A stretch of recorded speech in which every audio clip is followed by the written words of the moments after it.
ಸಹೋದರ, ನಿನಗೆ ಮಂಗಳವಾಗಲಿ. ಇದೇ ಅಣ್ಣ, ಇಂದು ಅಯೋಧ್ಯೆಯಲ್ಲಿ ನಿನ್ನ ಪಟ್ಟಾಭಿಷೇಕ ಮಹೋತ್ಸವ ಎಂಬುದಾಗಿ ಭಾವಿಸಿ ಪ್ರಜೆಗಳೆಲ್ಲರೂ ಅರ್ಥಚಿತ್ತರಾಗಿರುವಾಗ ಪಟ್ಟಾಭಿಷೇಕ ಬೇಕಾಗಿರುವ ಈಗಿನ ಮುಖ ಕಮಲವು ಈ ರೀತಿ ಕಾಂತಿ ಹೀನವಾಗಿ ಕಾಣುವುದಿಲ್ಲ. ನಿನ್ನ ಮನಸ್ಸಿನ ವೇದನೆಯಾದರೂ ಏನು? ಅದು ಅಲ್ಲದೆ ಇನ್ನ ಮನಸ್ಕನಾಗಿ ಮಾತೇರ್ಸಗಳು ಈ ರೀತಿ ಪಾರಿಸರಿಯಾಗಿ ಬರಬೇಕು ಹೇಳಿದ್ದರೆ ನಾನೇ ರಥವನ್ನು ಲಕ್ಷ್ಮಣ, ನಿನ್ನ ವಾತ್ಸಲ್ಯದ ಮಾತುಗಳನ್ನು ಕೇಳಿ ನನ್ನ ಮನಸ್ಸಿಗೆ ಸಂತೋಷವಾಗಿದ್ದರೂ ಸಹ ನಾನು ಇಂದಿನಿಂದ ಪಾದಚಾರಿಯೇ ಸಂಚರಿಸಬೇಕೆಂದು ತೀರ್ಮಾನಿಸಿದೆ. ಅಂದರೆ ನಿಮ್ಮ ಮಾತಿನ ಅರ್ಥ? ಲಕ್ಷ್ಮಣ, ಹಿಂದೆ ದೇವಾಸುರಿದ್ದ ಸಮಯದಲ್ಲಿ ಚಿಕ್ಕವನಾದ ಕೈಕಾಮಾತೆಯು ಮಾಡಿ ಸಹಾಯಕ್ಕೆ ತಂದೆಯವರು 2 ವರಗಳನ್ನು ಕೊಟ್ಟಿದ್ದರು. ಆ ವರಗಳನ್ನು ಈಗ ಹೇಳಿಕೊಡಿ. ಏನೆಂಬುದಾಗಿ?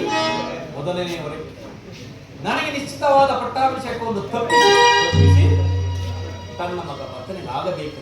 ಅಗ್ರಜ, ಇನ್ನು 2ನೇ ವರಕ್ಕೆ ನಾನು ನಾರೋಡು 14 ವರ್ಷ ವನವಾಸಕ್ಕೆ ಹೋಗಬೇಕೆಂದರೂ ಕೇಳಿಕೊಂಡಿದ್ದೇನೆ. ಅದರಂತೆ ನಾನು ಈ ದಿನವೇ ವನವಾಸಕ್ಕೆ ಹೊರಟಿದ್ದೇನೆ. ಕೂಡಲು ಅಗ್ರಜ, ಕೂಡಲು.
ಆ ಪೂರ್ವ ವಿಚಾರವನ್ನು ತೃಪ್ತಿಪಡಿಸಲು ವಿನಯ ಒದಗಿ ಬಂದಿರುವ ರಾಜಲಕ್ಷ್ಮಿ ತಿರಸ್ಕರಿಸಿ ಕಾಡಿಗೆ ಹೋದರು.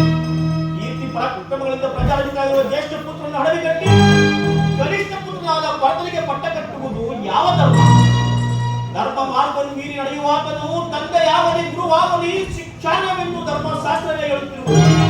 ಹೀಗಿರುವಾಗ ಹಿರಿಯ ಹೆಂಡತಿಗೆ ಮನಸ್ಸೋತು ನಿರಪರಾಧಿಯಾದ ನಿನಗೆ ಅರಣ್ಯವಾಸ ನಿಲ್ಲಿಸುವ ತಂದೆಯೂ ಸಹ ಶಿಕ್ಷಾನಲ್ಲವೇ? ಆಜ್ಞಾಭಂಗಂ ನರೇಂದ್ರಾಣಂ ಖಂಡಂ ಎಂಬ ಆಯೋಕ್ತಿಯಂತೆ ಈಗ ತಂದೆಯ ಆಜ್ಞೆಯನ್ನು ನೀನು ತಿರಸ್ಕರಿಸಲೇಬೇಕು. ಅಗ್ರಜ, ನನಗೀಗಲೇ ಆಜ್ಞೆಯನ್ನು ಕೊಡು. ಧರ್ಮಾತ್ಮನು ಜ್ಯೇಷ್ಠನೂ ಆದ ನಿನ್ನಲ್ಲಿ ವೇಷ ಸೂಯಗಳಿಂದಲೂ ತನ್ನ ಮಗನ ಮೇಲಿನ ಮೋಹದಿಂದಲೂ ತನ್ನ ರಾಜ್ಯ ಪದವಿಗೂ ಕ್ಷತ್ರಿಯ ಕುಲಕ್ಕೂ ಕಳಂಕವನ್ನು ತಂದ ಆ ಕುಲದ್ರೋಹಿ ಕೈಕೆಯ ನಾಲಿಗೆಯನ್ನು ಸುಳಿಬಿಡುತ್ತೇನೆ. ಲಕ್ಷ್ಮಣ, ಶಾಂತನಾದ ಪ್ರಾಜ್ಞರಾದ ನಾವು ಮಾತಾಪಿತೃಗಳ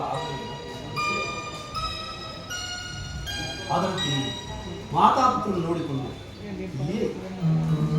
ಸಾಧ್ಯವಿಲ್ಲ ಅಗ್ರಜ, ಸಾಧ್ಯವಿಲ್ಲ. ನೀರಿಲ್ಲದ ಈ ಅಯೋಧ್ಯೆಯಲ್ಲಿ ನಾನು ಇರಲಾರೆನು. ನನ್ನನ್ನು ನಿನ್ನ ಸಂಕಟ ಕಳೆದುಕೊಂಡು ಹೋಗು. ಲಕ್ಷ್ಮಣ, ಲಕ್ಷ್ಮಣ, ನೀನು ನನ್ನ ಸಂಕಟ ಬಂದರೆ ದುರ್ಬಲರಾದ ಮಾತಾಪಿತೃಗಳನ್ನು ನೋಡಿಕೊಳ್ಳುವ. ಮಾತಾಪಿತೃಗಳನ್ನು ನೋಡಿಕೊಳ್ಳಲು ಭರತ ಶತ್ರುಘ್ನರು ಮೇಲಾಗಿ ಕೈಕ ಮಾತೆಯು ಇರುವಾಗ ನಾನು ಬಿಟ್ಟು ಫಲವೇನು? ನೀವಿಲ್ಲದ ಈ ಅಯೋಧ್ಯೆಯು ನನಗೆ ರವಿ ಇಲ್ಲದ ಆಕಾಶವೊಂದಾಗುವುದು. ಅದನ್ನು ಊಹಿಸಲು ಸಹ ನನ್ನಿಂದ ಸಾಧ್ಯವಿಲ್ಲ. ಗಜ, ಚಿಕ್ಕನಿಂದಲೂ ನಾನು ನಿನ್ನ ನಗಲೇ ಒಂದು ಗಳಿಗೆಯೂ ಸಹ ಇದ್ದವನಲ್ಲ. ಈಗ 14 ವರ್ಷಗಳ ಕಾಲ ಇರಲಾರೇನು ನಿನ್ನ ಒತ್ತೊತ್ತಿಗೆ ಸೇವೆಯನ್ನು ಮಾಡಿಕೊಂಡಿರಲು ನನ್ನನ್ನು ಹೊರಟಿಕೊಳ್ಳಲು.